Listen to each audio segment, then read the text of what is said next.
Welcome back, everybody, to Overwatch Seasons, Season 4. We are in the Swiss stage, Round 3.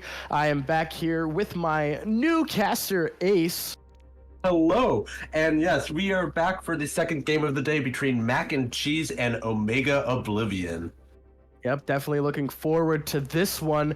Now, again, as I always say, we're changing up the format a little bit. So we have the Swiss stage to divide the teams into their respective divisions based off of that. And this means that we can open it up to teams of all ranks. So we have some amazing teams playing. We just had a wonderful match between the Musketeers and Ragnarok Freya. So really hoping we can get another banger like that as we are going to start on to Flashpoint. Now, Mac'N'Cheese coming off of some wins and Omega Oblivion hoping to come in for a little bit of an upset. But we will see what they're able to do here. If they're able to be competitive with Mac'N'Cheese, I think that they'll be very happy with that result. Yeah, as we are once again going to be heading in on Suravasa, New Junk City, not getting any love today. Like I said, I think I've only casted it maybe once, and yeah. I'm really sad because I enjoy New Junk, but apparently the players don't. So apparently, I will say Suravasa is a lot more enjoyable to look at though than New Junk City. But hey, what can I say? I prefer playing New Junk City though. Yes. We'll see what's able to happen here. Hopefully we'll see some of the same compositions. We saw some funky stuff last match, so you never know. These teams always tend to surprise us.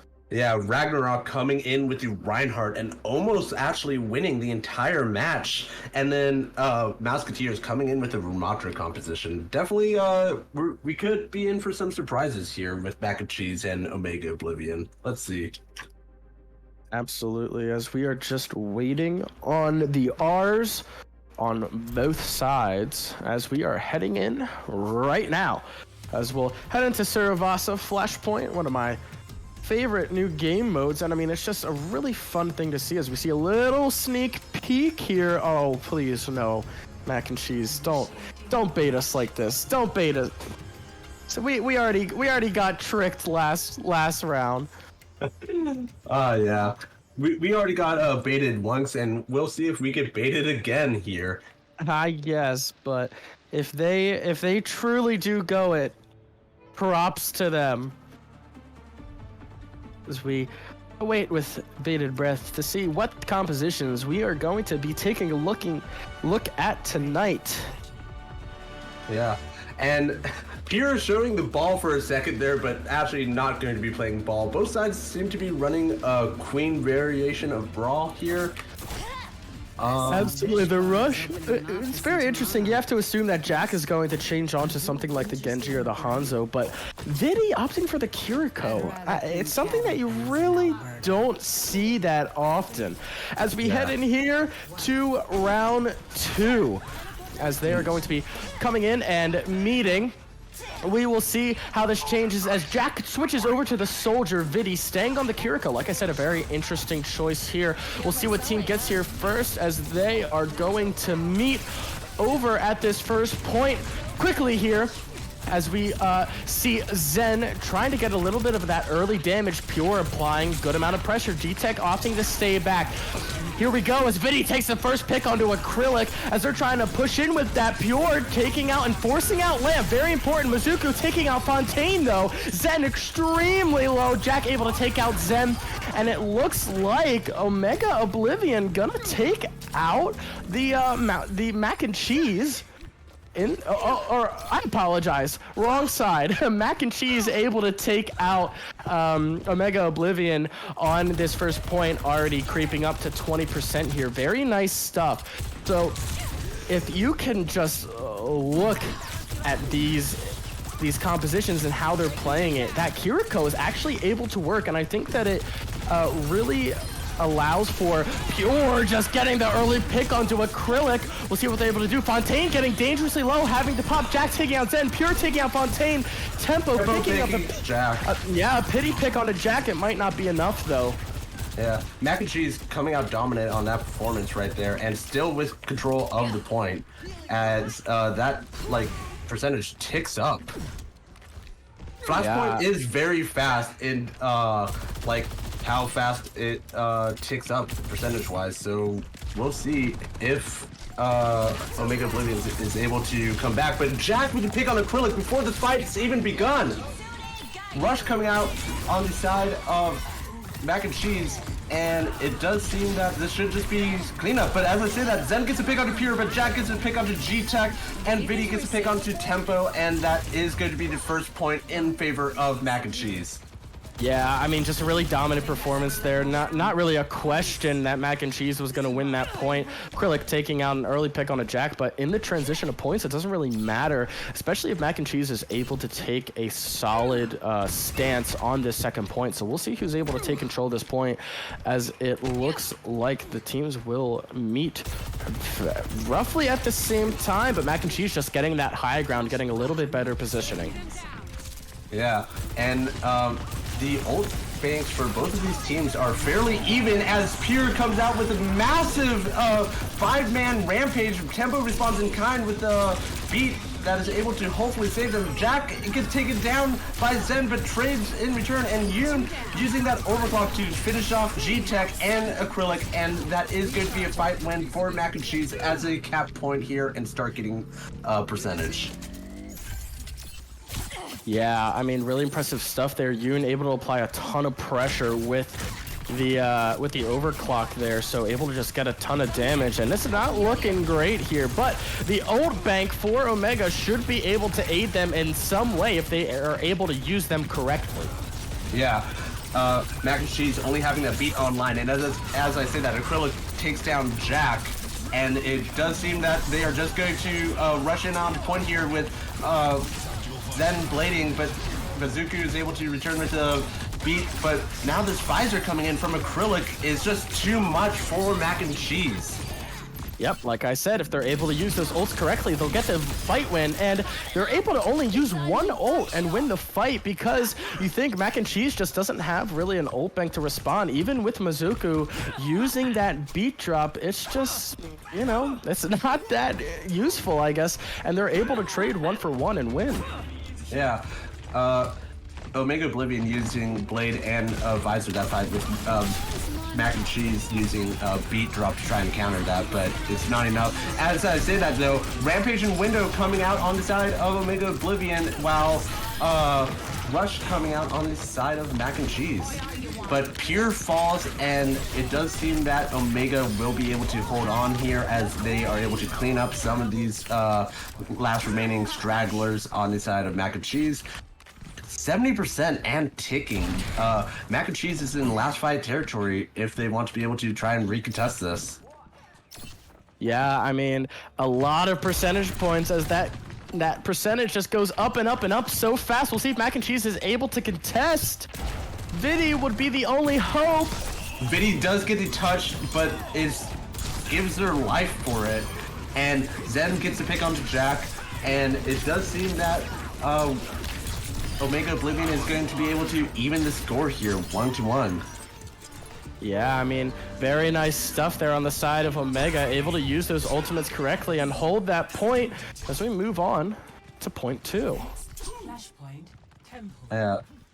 As the next point gets unlocked here, Omega Oblivion has to take this far route, and they might actually get an early fight here, as they might actually engage with Mac'N'Cheese, or at least Omega seems like they want no part of this. Mac'N'Cheese wants coming in here, wants to be able to get a fight, forces out Lamp, and now with the massive rampage getting 3 of them, it does seem that Mac'N'Cheese will be able to win this first fight. Acrylic winning the Soldier 1v1 against Jack though, and now it's just Zen and Acrylic on point. Zen by himself and Acrylic falling back, and Mac'N'Cheese is able to win here. Yeah, I mean, and that's massive, because you think they're able to win the fight just as the point opens up, so they get that early capture percentage, and sometimes that is a huge difference in this game mode, so you can't really sleep on winning those early fights before the points are even open. Yeah, but both soldiers with Visor online, but Acrylic is taken down early. Pure able to go onto them, and is able to get that early pick. that is going to be massive and force Omega Oblivion back into their spawn. It really Here is. wants more! And they get more! Oh my gosh! Both supports and now the tank! And Genji, wow, that is a massive early fight win, and look at the percentage going up on this third flashpoint here. I know, they're almost going to be nearing last fight territory by the time they regroup and get back, so you have to think, are they going to use ults here to win? But there's so many ults on both sides, we might see a hell of a fight as we go in. I don't think Omega's going to be able to touch, as I say that though the G-Tech is able to touch, and it's just a very chaotic fight right now. Only 2 up on the side of Mac'N'Cheese. Omega is able to get the flip. Now they can finish the cleanup. Tempo got taken down early in that last fight, so I didn't think that Omega would have been able to touch, but G-Tech making a beeline straight for the point after Tempo falls, and Acrylic and team able to clean up Mac'N'Cheese and able to flip the point. Yeah, I mean, really great stuff there from Omega Oblivion as they're able to use just 2 ults to come in and take that fight as they trade for the overclock, but both support ults online. We'll see if they respond. They do! Window and Beat coming out for the side of Omega Oblivion, while 3 ults being used on the side of Mac'N'Cheese. Jack with the visor able to put in so much damage, and that is all 5 kills, and Mac'N'Cheese will be able to take this third point to make it 2-1, with Mizuku's Beat being the only ult online for them versus G-Tech's Rampage on the side of Omega Oblivion. Absolutely, and we'll see if Mac'N'Cheese is able to come and finish out this Flashpoint map. So, I mean, you have to think that with the Beat online, that's going to be a huge response to G-Tech's Rampage there. So with this early positioning and the Beat online, it's going to be a very tough fight here for Omega Oblivion.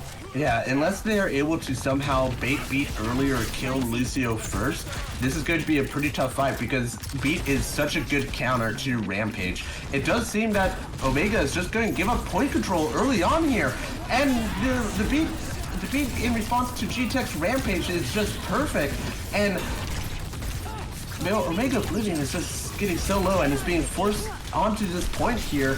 But Mac'N'Cheese is almost giving up control of it, but they still have control. Pier being taken down, but Fontaine gives their life for it. Jack is just wrecking havoc on the side of Omega Oblivion. Yeah, I mean, despite the perfect Beat response, Acrylic! Oh my goodness, Yoon with a huge shutdown on Acrylic's visor. Acrylic trying to do something a bit heroic there and gets punished for it by Yoon. And Mac'N'Cheese is able to win that very chaotic fight. Yes, they are able to, or yes, they had to give up the point a little bit, but they do come out on top, and I think it's worth it in the end. Absolutely. I mean, Acrylic using that visor there, but getting shut down is a massive loss for Omega Oblivion, especially when you know that Jack is going to be coming up on a visor of his own. So we'll see what they're able to do here with the rest of the ultimates online as that time bank clicks up to 70. And gets a pick up to Yoon because there's no Beat to counter this blade. But it does seem like one pick is all they are able to get out of it, but they'll be more than happy with that, as it does seem like Mac'N'Cheese is still very low here, and Omega Oblivion is able to flip the point. Rush coming out here from Vidi, but Tempo beats in turn, and Pier is kind of out of position right now, but it does seem that Window from Fountain with the Acrylic shooting through it, able to get the pick on Vidi. Mizuku is using the Beat. Both sides do not want to give up this point easily, and Yoon and Pure coming in here, able to just clean up Omega Oblivion, and Mac'N'Cheese is able to win this first fight. Yeah, and win the map. Win the first map. Very impressive stuff here for Mac'N'Cheese. I mean, those last fights were just chaotic. Yeah. I mean, just trades back and forth, so we can't really complain. You love seeing things like that. But Mac'N'Cheese does come out on top in the first map. As we get this play of the game from Jack here, just so much damage coming out. Able to get that huge pick onto Tempo, and just the rest of Mac'N'Cheese able to clean up on the back of the amount of damage he was just laying down there. Absolutely. And the thing is here, 2-1, or 3-1. Do you remember what match also started with a 3-1 win on Flashpoint? On Suravasa too. On Suravasa too. So you never know. The cards, if it's in the cards tonight for 2 bangers, so be it. But we will be heading to push, and Omega Oblivion will be picking the map. If they pick Coliseo and they run a Reinhardt, I'm going to absolutely lose it. It will feel like we're in the Twilight Zone or something. Absolutely. But we will see what happens as they are asking for any subs on the side of Omega Oblivion, as they do have a good deep roster here. So we will see what happens. I mean, I would like to see a new map, but if we get Coliseo, we get Coliseo. Yeah. That match was a pretty close match. Despite the 3-1 scoreline, both sides fought very hard there. Absolutely. Oh, and boy. it's Coliseo. Oh, boy. Come on. Give me a Reinhardt. Give me a Reinhardt. Let's get a Reinhardt here. Come on. One team has to give it to us, surely. Surely. Oh, boy. Just funny stuff here. We'll see what happens on Coliseo. Mac'N'Cheese hoping they can close this out fairly quickly as we are heading into map 2. But I mean, Omega Oblivion really giving him a run. You don't take one point off and say, we got crushed. I mean, you were able to fully cap a point and really put some pressure on them. I think that Acrylic doing a really good job on that Soldier, so we'll see if we see that Soldier again. Yeah. And now we have a sub coming in for the side of Omega Oblivion with Captain Falcon coming in for Fontaine. And yeah, that last match was very close. As you were saying, like, you definitely don't feel defeated or crushed after that. Like, you definitely shouldn't feel like you just got rolled on that 3-1 scoreline with getting like 99% on that last point too. Mm-hmm. You definitely shouldn't feel like you got rolled. If anything, you should feel hungry for revenge, you know? Absolutely. And we'll see if Omega Oblivion is able to deliver on their map choice of Coliseo. Yeah, I mean, we'll see what happens here. So we're waiting 10 seconds until we see these compositions on Coliseo, and this first fight is just so vital. I mean, it's one of those things where they're all just sitting back hoping to get the first pick, and then when they do, they collapse. As we see a classic comp on the right side, on the side of Omega Oblivion, but Mac'N'Cheese opting for the Zarya. Yeah.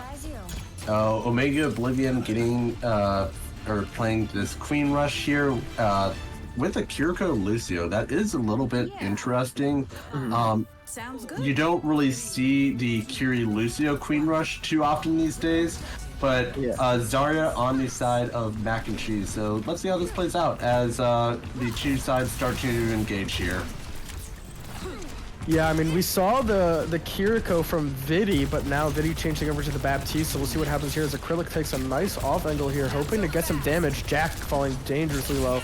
Yeah, Acrylic on this big flank. I don't think okay, Mac'N'Cheese do know that they are that he's there now, and Mizuku and Jack are forcing Acrylic back. Jack using turret form a bit early. G-Tech gets down dangerously low and is forced to back off, and Zen is the one who falls first. Pure able to get that massive pick onto Zen, Jack gets a pick onto Acrylic, and Mac'N'Cheese is just going to quickly clean up this fight. But G-Tech gets a pick on Vidi on the way out. That is actually going to have some massive implications here for this next fight. Yeah, I mean, it's often said that the team that is able to get the first checkpoint on push is the team that will win, as they are pushing past this first choke with relative ease, but they're gonna back up. Zen takes out Pure! Pure gets a bit too greedy and is not able to back up fast enough. Without those BAP heals, Pure just falls, and now Jack falls too, and Mizuku and Acrylic raining down so much damage that they're just forced to back up. And what's this? Vidi's in danger. Vidi takes down Zenzo, but gives their life for it. But that pick on Zen can be a bit massive as Omega Oblivion is just now getting some point progress, but not enough to take the lead. And it does seem that they are giving space. They're respecting this lack of damage that they have with Zen being down, and are just trying to regroup. Yes, I mean, fairly even stuff here as we see Pure nearing that grab, and G-Tech really falling behind on the tank battle as Pure takes out Acrylic. Pure takes out Acrylic. Vinny uses Window for this fight. This should be a fight win for Mac'N'Cheese as they are chasing down G-Tech. G-Tech is still dangerously low. Oh, a massive combo coming out here, but Beat able to not save them. Never mind. Beat coming out on the side, or from Tempo there in an attempt to save them, but it's not enough. But now Rush and Visor being committed. They really think they can win this fight, and Acrylic is able to take down Jack, but I don't think that this is going to be enough here. I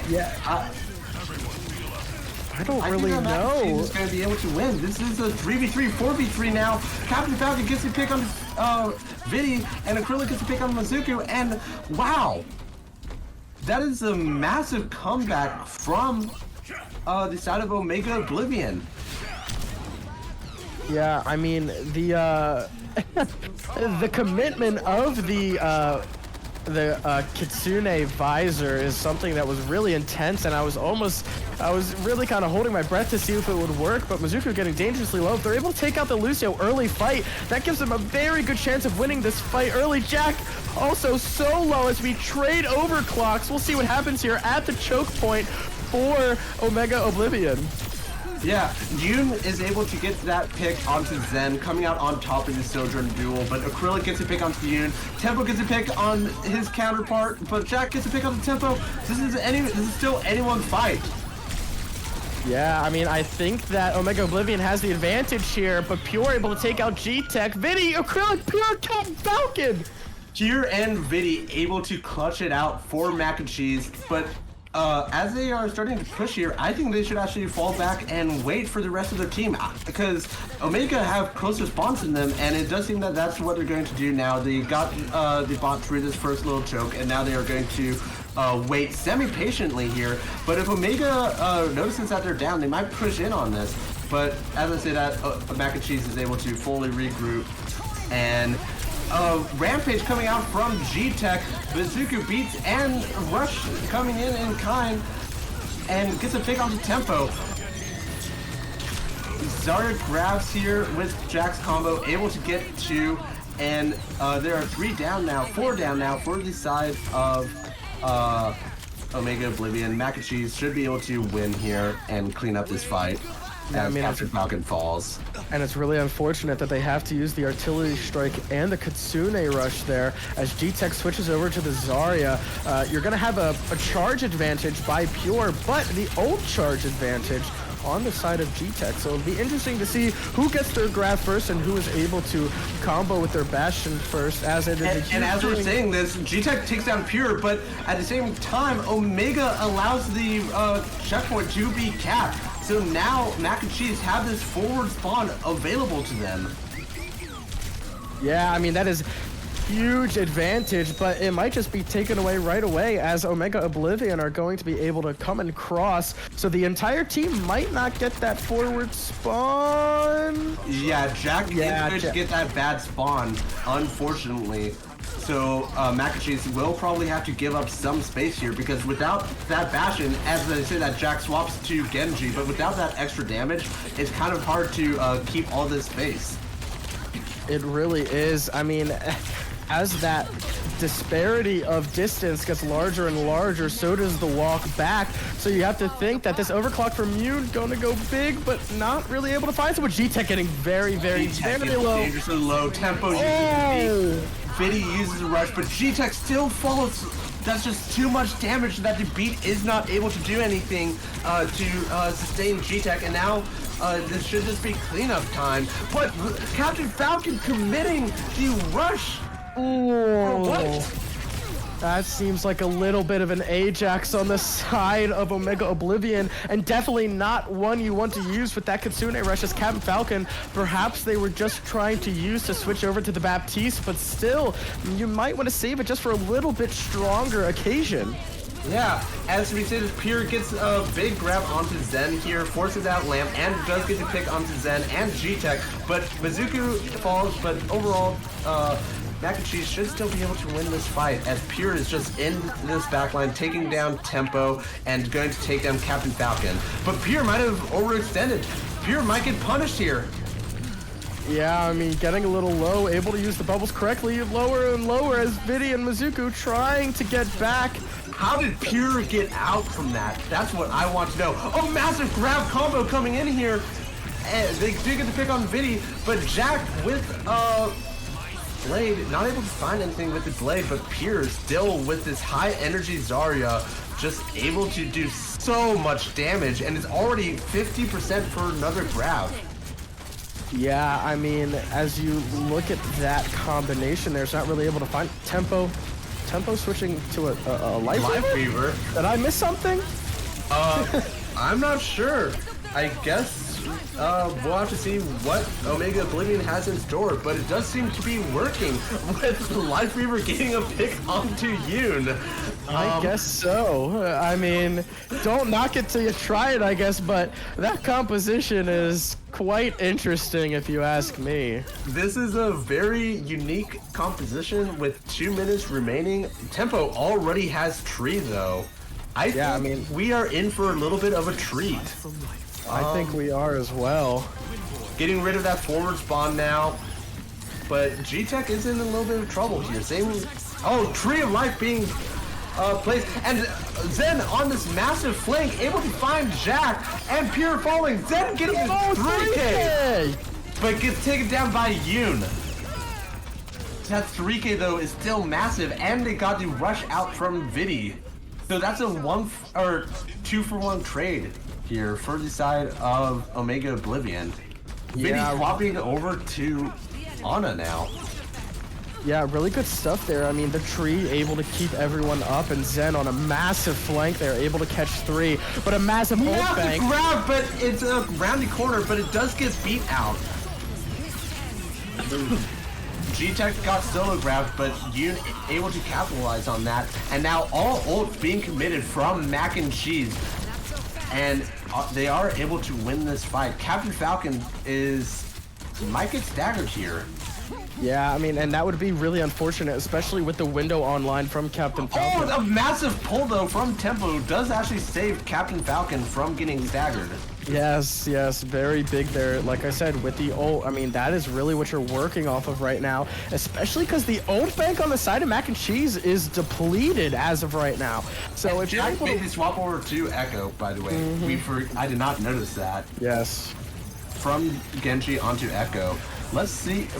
That's a very interesting choice going into Bap Soldier Bastion. And Yoon gets punished by Zen. Yeah, I mean, despite the possibility of a fight win here, they still have a long way to go. As we head into overtime, this is going to have to be the overtime push of the century for Omega Oblivion. Oh, Vidi gets Tempo! And it gets to sleep on Captain Falcon, so Omega Oblivion in this overtime fight are without any supports at the moment. But it does seem that Mac'N'Cheese is just going to take this time to regroup here. A massive dynamite coming in, though. Does get to pick onto Acrylic. Yeah, as they are nearing the forward spawn, which would be a huge advantage, but Jack is able to take out Zen in this last second fight. Oblivion just holding on to hope. Oh, that's such an unfortunate window placement too. Like, it's too little too late. Captain Falcon, it felt like, held onto that window for too long as Mac'N'Cheese takes not just the map, but the series win. Yeah, I mean, really impressive stuff there from Mac'N'Cheese. Just really liked how they were able to handle and respond to the playstyle of the Omega Oblivion, and just these confident comps. Even when they were changing in response, I just felt like they were really confident in what they did. So it's something that you really like to see. And Mac'N'Cheese coming out on top, showing that they are a team to be reckoned with. So I mean, if we're picking here, if we're picking player of the match here, this is a tough one to pick for MVP. Who do you think? I'm personally thinking Pure. I think that the tank gameplay was just really impressive and provided a lot of pressure, and especially stepping in like that for Mac'N'Cheese. But it was very entertaining to watch. So if you had to ask me, I think that's who I'm going with right now. And I agree with you. I think Pure definitely did so much to help Mac'N'Cheese, made a lot of space and a lot of big ultimates coming out from Pure. So yeah, we'll see if we can get them in here. Give me 1 second. Yeah. As we get up in here. Pure, congratulations. You are the player of the match. Congratulations on a very nice win and some very nice tank gameplay. On the JQ, you were able to provide a lot of pressure into some of their compositions. So how are you guys feeling for this match coming in? I feel like we were pretty good. RKO is normally our 5th person, but he had internet issues, so we had to get a filler, but I think it worked out pretty well. Yeah, absolutely. I mean, we also did notice that RKO being out, so even able to handle that. I mean, now Omega Oblivion able to take a point off of you in Flashpoint, but you guys were able to just hunker down on Coliseo. The Zarya plays were very nice. I mean, working with your Bastion to combo the Grav artillery strike, what are those kind of calls for you guys? What are you looking for in able to start that process? Yeah, so just before, I look for Grav early, as like he has to obviously set up in his ult. So I grab as he's setting up, and then we just combo. Into it. Very nice. Well, once again, congratulations to you and your team, and we wish you the best of luck as you continue on throughout the Swiss stages, and we look forward to seeing you guys play some more. Awesome. Thank you, guys. Of course. Well, there you have it, folks, and that will do it for us for our little double header today. We will be back on Thursday with not 1, not 2, not 3, but 4 matches, another quadruple header that will be casted by Glitch and myself. But I would like to thank Ace for coming in for the first time, casting for Overwatch Seasons. Congratulations to him, and we will see you guys next time. Peace out.